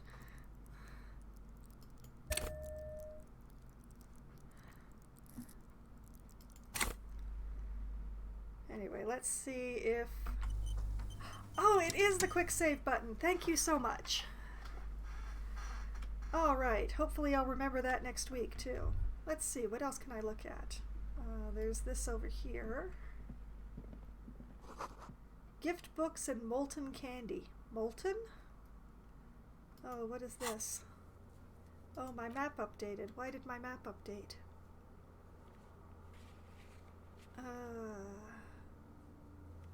I don't know what updated in my map. Anyway. Let's see. There's this shelf. Man from Heimdall series. Display rack is brimming with worn paperbacks featuring an extremely muscular sword-wielding barbarian on the cover. Nearly all the titles contain the word Heimdall somewhere. Alright. Storekeep, tell me about the Muscle Man books. Look through the display of books. Well, let's look through the display of books. Rows and rows of Heimdaller men blur your vision. You make out some titles. Man from Heimdall and the Mammoth Riders. Man from Heimdall, Return to Heimdall, and the Solipstick Man from Heimdall and the Heimdall Man. Blech. How many are there, and please don't make me read more of them. Maybe 100? Man from Heimdall and the sages at the end of the world. Man from Heimdall and the false god. Why did I do this? Man from Heimdall and the scorched earth. Man from Heimdall, the Heimdall colonies. Man from Heimdall and the swamp beast. Man from Heimdall and the snow crabs. I've given up on the H entirely. Enough! I'm not going, is that all? No. The display rack before you is burdened under Man from Heimdall novels. Oh. I could go with a pain threshold of medium thing to do any of the books call out to me, which has a 42% chance of success, and which I refuse to click on because it's going to make me keep reading that word. Storekeep, tell me about the Muscle Man books. Oh, Man from Heimdall. Ah! A very popular series of adventure novels. She looks at the book with some disdain. They're awfully immoral and violent books. Why do I have to ask why they're so popular now? Blood and violence, scantily clad women, epic narratives, all those mystical things he encounters. They're bound to grab those with little imagination and nothing to do. Sounds good. Which one should I start with? Or that doesn't sound like something I'd be interested in. Well, I definitely don't have nothing to do. How many negatives was that? I'm not going to count. Yes, I am determined to read every word. Because, I started by reading every word, and I can't just refuse because there's one word where I can't, where it's going to make me tie my tongue in a knot. Anyway, it doesn't sound like something I'd be interested in. At last, someone sensible. She fiddles with her pendant. However, I still urge you to buy one. Can't judge a book by the cover, they say. She's really not very good at selling these. Oh, these are immoral. These cause demons. These are liked by people who are just, generally unpleasant.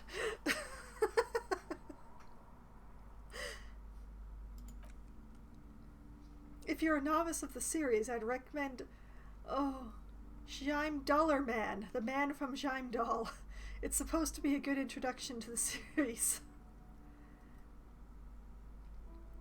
Okay, so there's still the pain threshold one, which is going to be my actual real-life pain threshold if I were to click on it, or to spend 9 real to buy that book. And I'm not going to do either of them. I'm just going to continue looking around.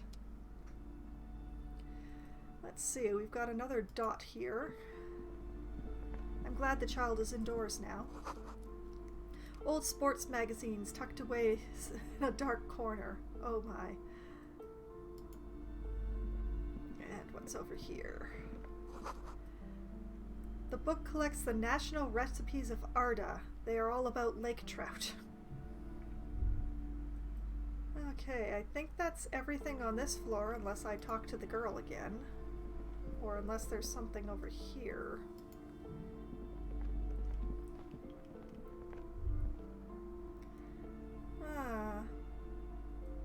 You know, fooling around with a curtain would probably upset her, so I'm going to go upstairs first.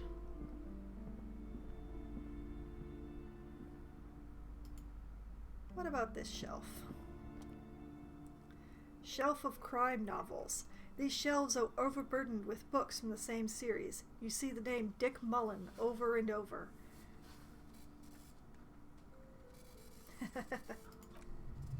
Perception. A couple spook novels hide amongst all the detective books. Thrilling tales of spycraft and daring do. Storekeep, what's all this crime fiction? Or look through the display of books. Well, I've been perusing then asking, so let's continue with that. Crime fiction is a disgrace, an asinine misrepresentation of the physical attributes and the arduous everyday work of actual police officers. These books greatly overstate the excitement of police work, glossing over how long it takes to actually follow up on leads and eliminate dead ends. What's more, they completely ignore the psychological hardships of year after year coming into contact with people during the worst days of their lives. You know, I've heard this rhetoric about police officers over and over again, and I would not be able to tell you where it came from originally. But that whole, you know, coming into contact with people during the worst days of their lives thing, I have heard so many times. It's just... It's a staple is what it is. Not a single mention of all the stress this work creates upon the officer's family. Detective fiction just doesn't tell the truth at all. Now, would you like a list of books found on the shelf? Well, since this is probably going to end up with me saying Dick Mullen over and over again instead of that other word, sure! You see, Dick Mullen on the job, Get Me Mullen, The Stalwart Adventures of Richard P. Mullen, Dick Mullen and the Murder in the Orchard, The Sordid Affair of Dick Mullen. A killing is declared, Dick Mullen in the Murder House, The Final Case of Dick Mullen, an obvious lie, Dick Mullen in the Clock Tower, The Ordeals of Dick Mullen, Dauntless Dick, Dick Mullen's Funeral Pyre, The Murder of Dick Mullen. Dick Mullen dies? Are there any more? Okay, let's stop now. He dies? Oh no, turns out he faked it to solve a case.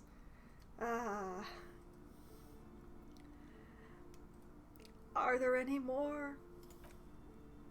Yes, there's also The Dame Who Did It. Farewell, my Mullen. Faking death seems to be a common trope in the Mullen series.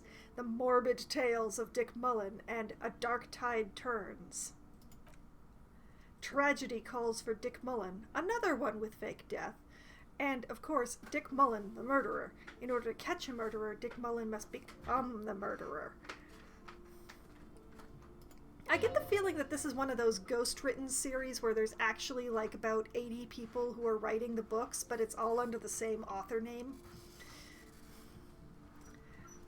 After all this, you still haven't found the answer to the question that matters. Who is Dick Mullen? Okay, so I can ask the storekeep, or I can do a medium challenge to my reaction speed and say, who is Dick Mullen? With a 72% chance of success. Sure, let's try it. Who is he? Success! Your quick eye notices a small caterpillar crawling across the spine of a book. The title reads, Dick Mullen and the Mistaken Identity. What do we have here? Mistaken Identity? A worn paperback from Dick Mullen's classic hard-boiled phase. The premise seems to be that Dick Mullen is framed for the murder of his best friend and has just a few days to prove his innocence. Why does this speak to me? Could it be the motifs of unstable identities and shocking betrayals? That's probably right. I'm a complicated guy, full of contradictions. Or, no, it's gotta be something else.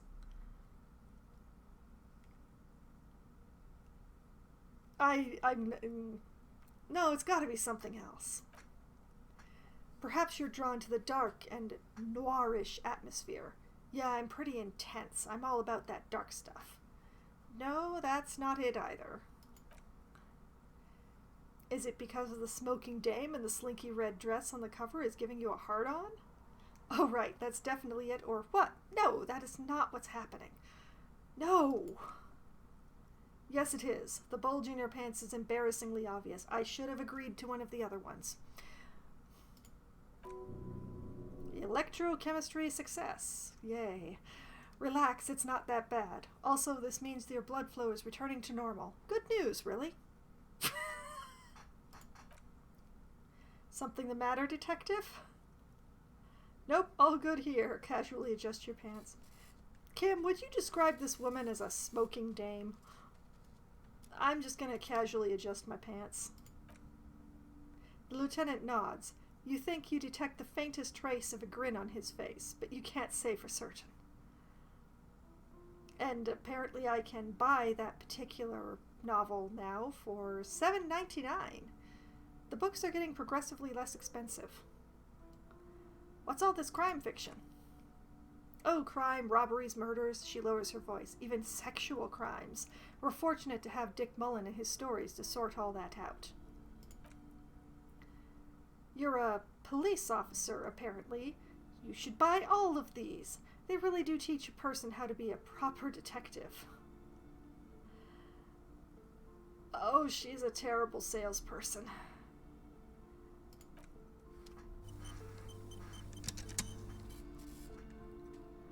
Apparently I was so insulted I auto-saved. Okay, what's up here? It's a tome of fascist magic. Rather candid. I'm not gonna ask. Okay, what's this? Everyone knows the most interesting thing about fascists were their magic. Well, sure, I'll say that probably is the most interesting thing about them. It's probably the only thing I'd want to hear about from them, too. A quaint picture book brochure. Very colorful. Oh, lots more things. So many more things. Let's see what's here. Ooh, the biography shelf.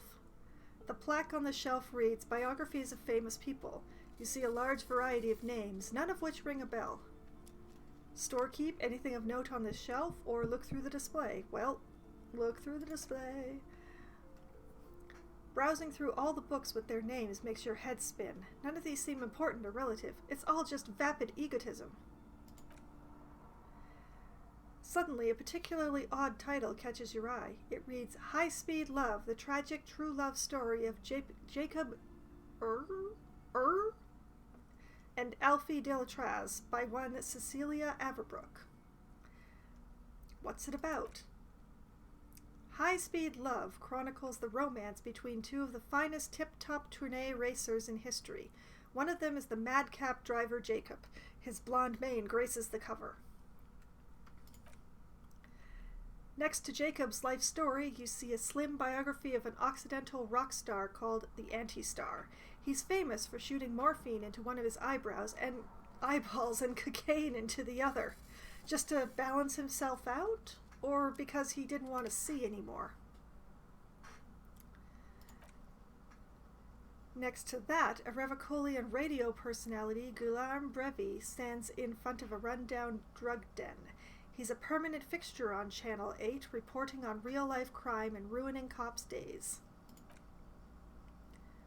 I really must insist you buy one of the books. You're interrupted by the shopkeep. Reading them is not for free. Do still browse, though, but not too long. I'm sorry, I did not mean to rush you. You are browsing. Go ahead, take your time. Time is commerce. She's going to be so disappointed when I leave without buying anything because I have 1 real to my name. Anything of note on this shelf, Plaisance? I would say, the woman hums to herself, the greatest innocence. Yes, most certainly. It's an important educational tool, delving into the depths of history, religion, and their relation to innocentric power. Who or what is an innocence? Or, great, I don't need to know anymore. I don't need to know anymore. I don't. And the Great Innocence book is the least expensive one so far at $4.70. Away! What is this on here? A map wall. Several maps have been attached to a bulletin board hidden inside the alcove. They're held up by small pins. The board has come loose from one corner. The maps look old and faded.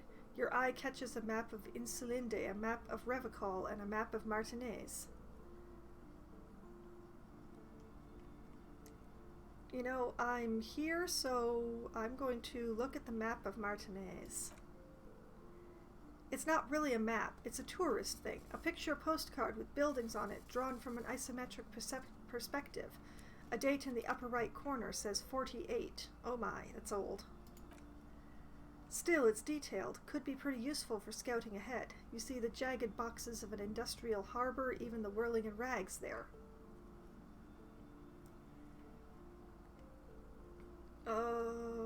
I doubt that they're inexpensive enough, but can I buy these maps? I'm sorry, officer. The map of Martinez is the only one available. The other 2 are not for sale anymore, and besides, you could scarcely afford them. They're quite valuable, although they might not look it. The map of Martinez is 90 cents, though. Why is the one of Martinez so cheap? Or you seem to underestimate my resources, but sure, okay. Oh, why is it so cheap? That old thing? It's an out-of-date map of a tourist location that never was nor came to be. From when some design studio people tried to spruce the place up 4 or 5 years ago. They also renovated the horse statue, set up those coin-operated viewers, and designed the new street lamps. Rhetoric. The place does not look like a successful tourist trap, does it? What happened? They didn't get far, for some reason. A shame the project never got going. Would be nice if someone fixed Martinez up. All these ruins are bad for business. Okay, so I could afford to buy it, or I could steal it, or I could look at the other 2 maps first. 42% chance of stealing. Buying, well, I do have the money. What about the other 2 maps? Isolinde. The large map displays archipelagos. You see a constellation of small dots on the light blue emptiness of the Insulindic Ocean. The largest in the northeast is Le Caillou. You are here. Another far away in the southwest, Seminese Islands, Ile de Fantôme. What else? Ozone, Laurentide, Face à la Mer, Archipelagos, North Arcade Islands, all just specks of dust on the vastness of the Insulindic. On the edges of the map, the color fades into a blur of dotted lines, black and white. Disintegrating into mathematics. Interesting. Inland Empire success. In the northeast, a dust mite stands on the north coast of Caillou. In a bookstore. It's you. Squint first. Can you see cities on the islands? Or look at the edges. Can you see cities? You can. On Caillou, Revicol, a single black star. On Ozone, Font-de-l'Air and Vermindeux. On Archipelagos, Croyant-Marine, Villiers on Seminine, Olvidai, and on Laurentide, Dior of the Seven Seas. Encyclopedia. 850 million people live on these little dots, an oceanic world of culture and commerce torn apart by history. Okay, look at the edges. The ocean breaks apart into a tangle of cosines and azimuths, all pointing into pale nothingness. Mundi is the north azimuth, Grad is the northeast azimuth, Samara is the east azimuth, Seoul is the west azimuth, Isolas they're called. Isolas? Isolas? Language. Inland Empire. Connections to other worlds. Worlds past the Insulindian, unknown to you. You only know you've never been there. In the encyclopedia, you have little idea what they are. Distant stars? Gods? But looking at them makes you feel almost non-existent. Whatever they are, the Asolas are immeasurably large compared to you, and very, very far away. Conceptualization. Perhaps they are gods, gods of distance and outer dust. Interesting. Okay, what about the map of Revicol, then? The north coast of a verdant island is shattered by the delta of a river. It is the River Esperance. Countless bridges put the shards back together, connecting city blocks to river islands. La Delta says a great artificial heart in the center, teeming with life forms and construction. To the east, rolling hillsides, Les Jardins, Stella Maris, the suburbs of St. Baptiste swallowed into the megacity. They sound rich to you. This is Revicol East. And west of the river? Quran. It is somewhere to live, not bad. Then there's Jamrock. It's bad. People shouldn't live there, but they do. Then Faubourg. It's almost as bad and much larger. Then Coal City. It's the worst. And Martinez? It's so small you can't even see it on the map. No, wait, there it is! North of Jamrock, the strip of coast next to the greater Revicol Industrial Harbor. It looks downright despondent. It's almost Coal City, to be honest. Okay. I will buy the map of the area in the hopes that it will actually give me a map.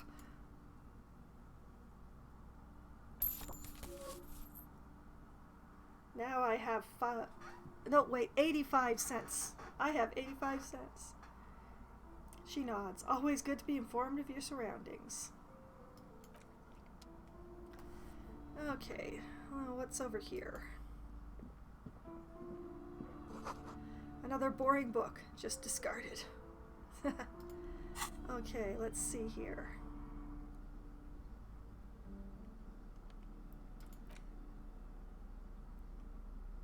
Yes, we are in Martinez. Map of Martinez. A worn and torn map of the Martinez area dating from 48. A title on the top reads Bienvenue à Revicol. It's a bit out of date as it was originally created by a design studio in a failed attempt to spruce up Martinez and turn it into a fancy tourist location. So use the interact button in the inventory to inspect the item. So I'm doing that, aren't I? Isn't that the interact button?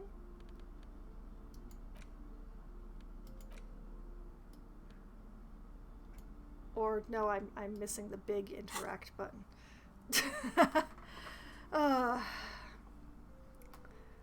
There were two interacts, I swear. The worn map features the patchwork grid of the streets of Martinez with directions to inappropriately touristy locations. Year 48 resides in the right corner.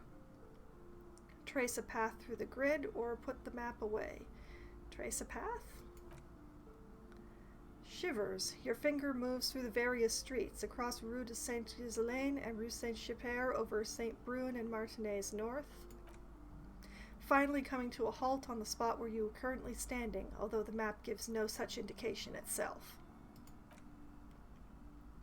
For a more detailed view of the map, go to your journal, then the Map tab. Okay, so that means that if I go here... Oh, look at that. Oh, I have not explored very much of this at all, have I? I've just been around this area, I think. Yeah, I think this is where I am right now. And this is the Whirling in Rags, I think? Oh dear. I have not explored half as much as I thought I had. And I thought I'd explored a very small amount.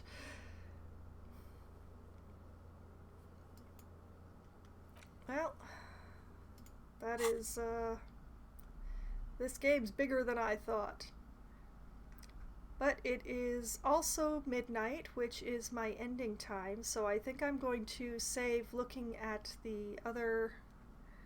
Well, wait a minute. Oh, there's only one more bookcase. Okay, I will look at this one last bookcase, and then I will call it an evening. Since there's only one I haven't looked at yet. The shelf of paranormal books. Oh.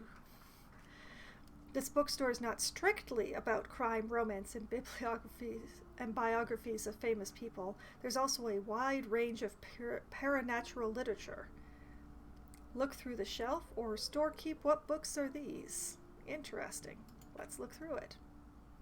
Amidst the various books, you find one written by someone named Matthias W. Dundas.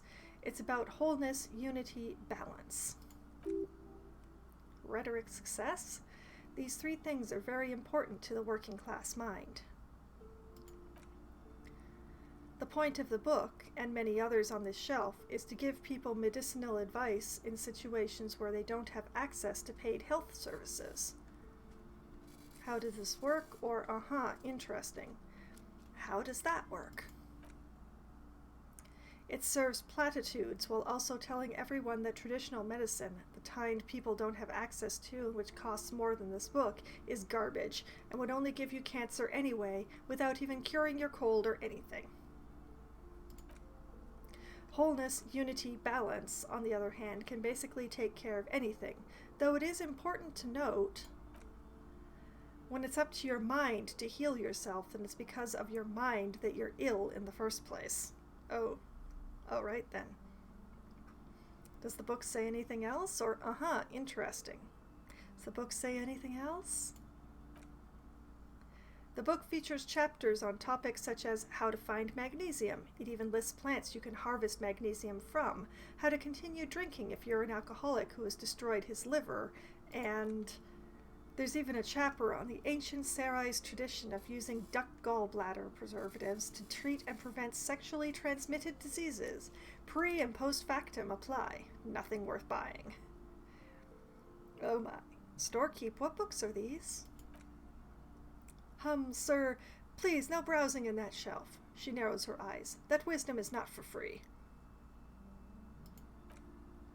I can't have you end up like opening a police store next door and stealing my customers. Oh no. Why does she think a police store would steal her customers? What does she think a police store sells? Okay, leave.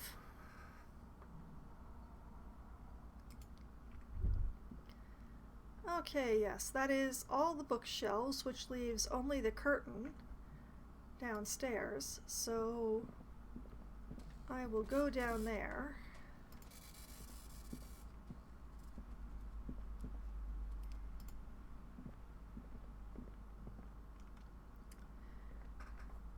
And I will save.